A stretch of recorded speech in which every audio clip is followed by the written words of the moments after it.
Ibu-ibu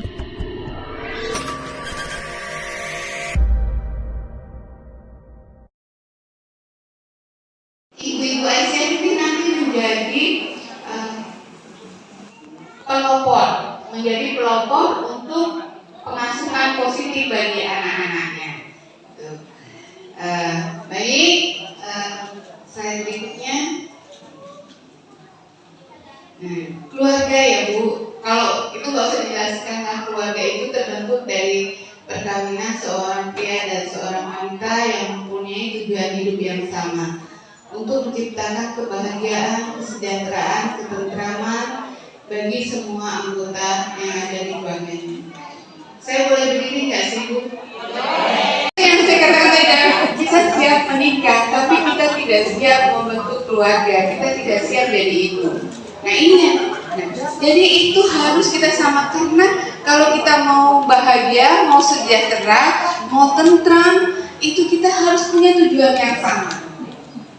Jadi ketika menikah Bu, ya kita udah tahu lah sama-sama tujuannya ya, mau punya anak gitu kan, terus nanti membangun keluarga, tapi tidak pernah kita berdiskusi, tidak pernah kita ngobrol apa yang akan kita capai dalam keluarga ini.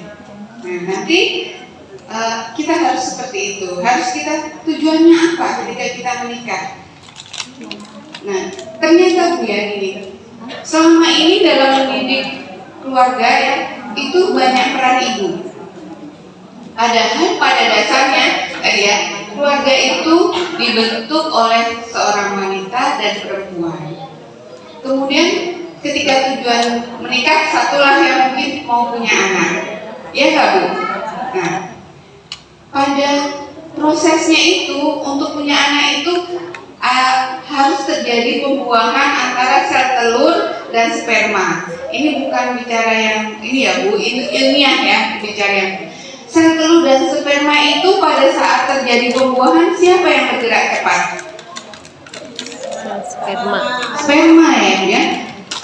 Apa namanya? Pada dasarnya memang sel telur itu sama kayak perempuan. Perempuan itu kan nerimo. Ada yang melamar, ada yang walaupun perempuan itu ngebet mau minta dilamar, tapi kalau laki-lakinya tidak melamar, tidak menikahi, tidak ijab kabul, nggak jadi kan pernikahan itu. Nah, begitu pula sperma. Sperma ini berjalan lebih cepat untuk menghampiri sel telur. Nah, nanti dalam keluarga itulah kita juga ibaratkan seperti itu. Peran ayah itu akan bisa dan akan penting dalam pembangunan ketahanan keluarga. Selama ini mungkin kalau misalnya kita dalam diri anak ada ibu, ada bapak, gitu kan, ketika ada permasalahan, ada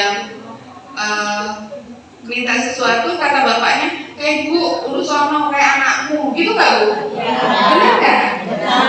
Tapi sebenarnya salah kalau itu anak ibu. Coba kalau pada saat menikah siapa yang dipakai? Binti? Yang nggak ada binti ibu kan Bu? Nah, kecuali binti ibu itu pada kondisi-kondisi tertentu ya, kita akan bahas itu gitu. Tapi yang dipakai itu sebenarnya ayah. Jadi nggak hanya anak ibu, walaupun dia lahir dari rahim, tapi ibu cuma numpang lewat. Sebenarnya itu anaknya ayah. Karena apa? Ayah itu melekat pada anak-anaknya, nama-anaknya. Lanjut Bu. Ini hanya definisi ya, kalau kita karena di Indonesia kita pakai definisi undang-undang.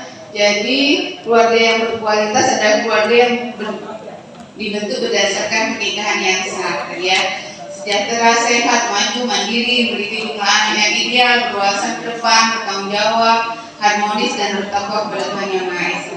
Ini teoritis, ya. Lanjut. Nah, sama.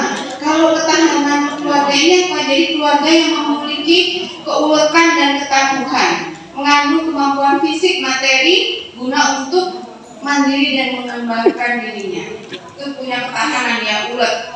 Ulet itu apa? Nanti kita bahas selanjutnya. Lanjut. Nah, ini ya Bu. Jadi 3 aspek dalam ketahanan keluarga itu biasanya kita walaupun itu pakai fisiknya F ya, kita PSB. Jadi fisik terpenuhinya kebutuhan fisik. Kalau misalnya keluarga nggak punya rumah, dia juga tidak tahan. Misalnya dia harus ngontrak, pindah-pindah, punya lingkungan yang berubah-ubah, itu juga mempengaruhi perkembangan anak. Terus misalnya ya Bu, mohon maaf kalau misalnya nanti Ibu punya waktu, punya anak mau menikah, terus kemudian dia ngomong, Bu, boleh nggak saya berumah sendiri gitu ya, pindah dari rumah. Ibunya nangis-nangis mungkin, jangan loh gitu, jangan nak, jangan boleh. Terus ibu sama siapa dan bagaimana? Tetapi dalam proses pembentukan keluarga, nanti pengasuhan anak itu sangat diperlukan. Keluarga yang mandiri, yang terpisah. Karena apa? Karena ketika nanti orang tua, ayah dan ibunya akan menanamkan nilai-nilai, ketika dia berbenturan dengan neneknya, maka nilainya akan berubah. Itu termasuk nanti dalam gangguan pertumbuhan dan gangguan jiwa. Ketika anak misalnya kata orang tua, kan dia minta pertimbangan, kata orang tua A, terus kemudian kata neneknya B. Nah itu dia akan membuat dua kepribadian, dia bingung untuk menentukan. Nah nanti kita akan bahas lagi. Jadi mohon dibolehkan ketika anak ingin membentuk keluarga sendiri ketika dia sudah menikah. Yang keduanya ketahanan sosial. Bagaimana orientasi terhadap agama, terus komunikasi. Nah nanti komunikasi inilah yang akan mempengaruhi perkembangan keluarga menjadi keluarga yang tahan dan bertanggung jawab tidak. Terus psikologis. Di dalam keluarga ini anak terpenuhi nggak kebutuhan emosionalnya? Bu, kalau anak gadisnya misalnya ya membawa cowok pulang ke rumah, ibu marah nggak? Marah. Kenapa kok marah? Belum Kenapa kok marah? belum nih. Ya kan belum tentu pacaran, kan cuma membawa pulang, membawa siapa tahu teman mau belajar bersama. Nah terus benar tadi daripada dibawa pulang Di dalam rumah. nanti kita akan bahas. Di situ juga saya tadi baru menyadari pentingnya mendidik anak dengan baik, parenting segala macam. Makanya saya bilang saya telat menyadarinya. Makanya beruntung mbak-mbak yang ada di situ ketika nanti mau menikah dia sudah tahu. Bahkan seorang psikolog tuh mengatakan, Bu, kalau sekarang ini nggak nyari mantu, Bu, tapi nyari besan. Katanya gitu. Kenapa? Kalau besannya itu kita yakin mendidik anaknya dengan baik, insya Allah mantunya baik. Jadi benar kata orang Jawa, apa Bu? Bebek, bobot, bibit. Nah, itu yang dari orang tua sudah berapa? Bibitnya, terus bobotnya, bebet itu apa sih Bu?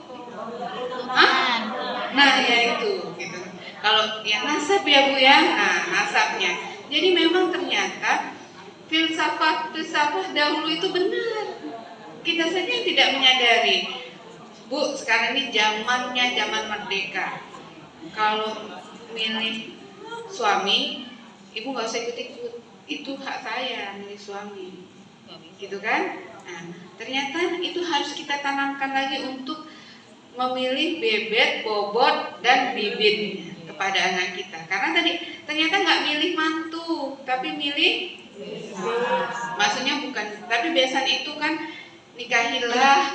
nikahkan anakmu dengan orang yang paling baik akhlaknya, yang cantik rupanya, yang kaya, yang pinter. Tapi yang paling baik adalah pilihlah yang paling baik akhlaknya. Jadi tetap itu. Jadi dalam bibit, bobot, dan bibit itu tetap harus memilih berdasarkan agama mana yang baik. Gitu. Jadi boleh kalau misalnya Bu, sesama ibu-ibu Aisyah ini, saya punya ini. Kan kita sudah tahu tadi ya besannya seperti apa.